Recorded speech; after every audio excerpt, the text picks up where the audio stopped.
Sebelumnya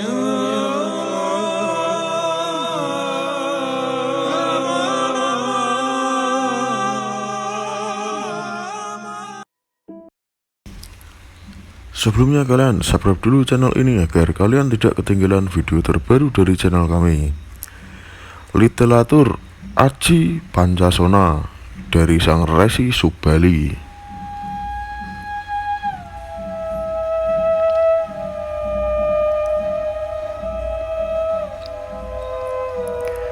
Mungkin sudah banyak yang tahu akan legenda Aji Pancasona yang dimiliki oleh tokoh pewayangan Subali.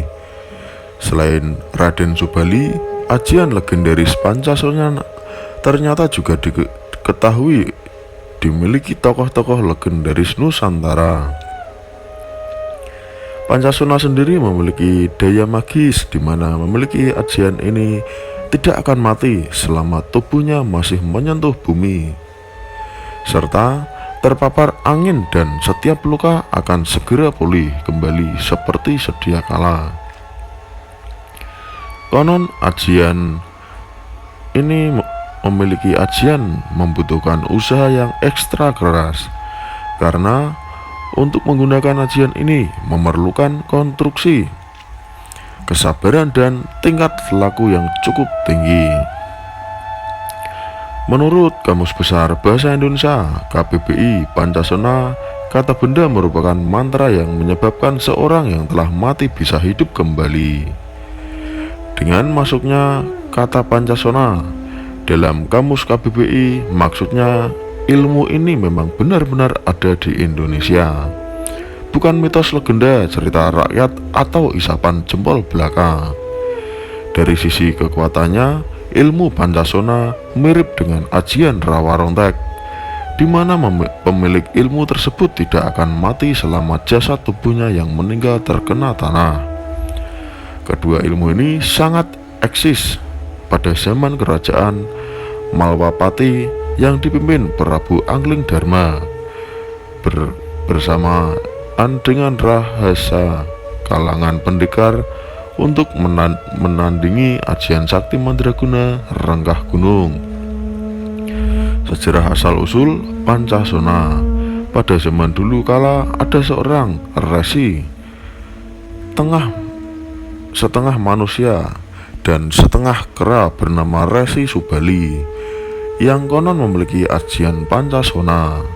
Ilmu ini kemudian diberikan kepada Raja Rahwana atau Prabu Dasaka. Namun ajian Pancasona kemudian disalahgunakan Dasamuka untuk kejahatan.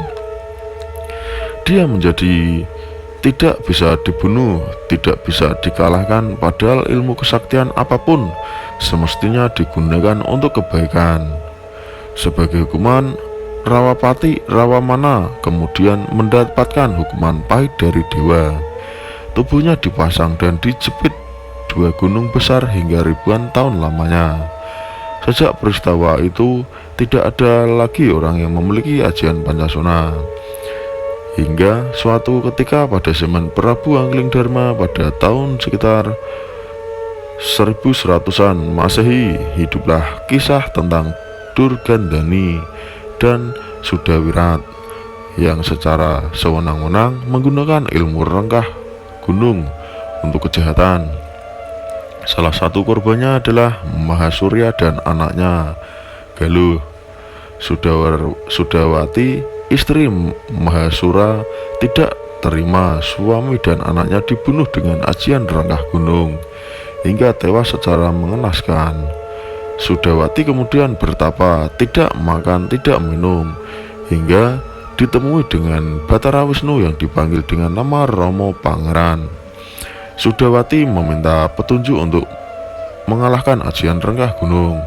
Namun Rawa Pangeran mengatakan bila Renggah Gunung hanya bisa dikalahkan Renggah Gunung dan ilmu itu tidak diberikan lagi kepada siapapun. Tapi ada satu ajian yang bisa menandinginya, yaitu Pancasona. Sudawati kemudian melanjutkan bertapa, dijemput dua malaikat dan diantarkan kepada Resi Subali di dalam gaib. Sukma Sudawati diajak terbang sejak setelah berjanjian tidak akan menggunakan untuk kejahatan dan menjadi seorang pertapaya. Setelah mengalahkan Durgandini, Sudawati akhirnya mendapatkan ajian Pancasona. Terbukti ketika Sudawati bertarung dengan Durgandini dan muridnya, dia bisa hidup kembali setelah terkena 2 kali ajian Renggah Gunung. Selain bisa hidup lagi, ilmu ini ternyata bisa memperkuat silat atau daya tarung seseorang. Sejumlah kalangan spiritual menyebut ajian Pancasona berasal dari Prabu Angling Dharma. Namun ajian dan asal mula ilmu tersebut masih simpang siur, sehingga fakta sebenarnya masih dipertanyakan. Seiring perkembangan zaman modern sekarang ini, banyak orang kemudian mencoba untuk belajar ilmu Pancasona melalui pengambilan mustika benda gaib hingga menjalani ritual puasa maupun tanpa puasa. Anehnya, banyak orang zaman sekarang yang mencari amalan atau mantra ilmu Pancasona menurut Islam untuk belajar, padahal dalam pandangan Islam, baik Al-Quran maupun hadis, sama sekali tidak ditemukan ada ilmu semacam itu. Malah ada lagi yang mengaitkan ajian Pancasona dengan Kanjeng Sunan Kalijaga. Tidak tahu apakah dulu Sunan Kalijaga punya ilmu ini atau tidak, tetapi data literasi menunjukkan tidak ada kaitannya ajian Pancasona dan Sunan Kalijaga. Itulah sejarah cerita legenda yang pernah ada ajian Pancasona. Apa pendapat kalian tentang video ini? Silahkan kalian komentar di bawah ini.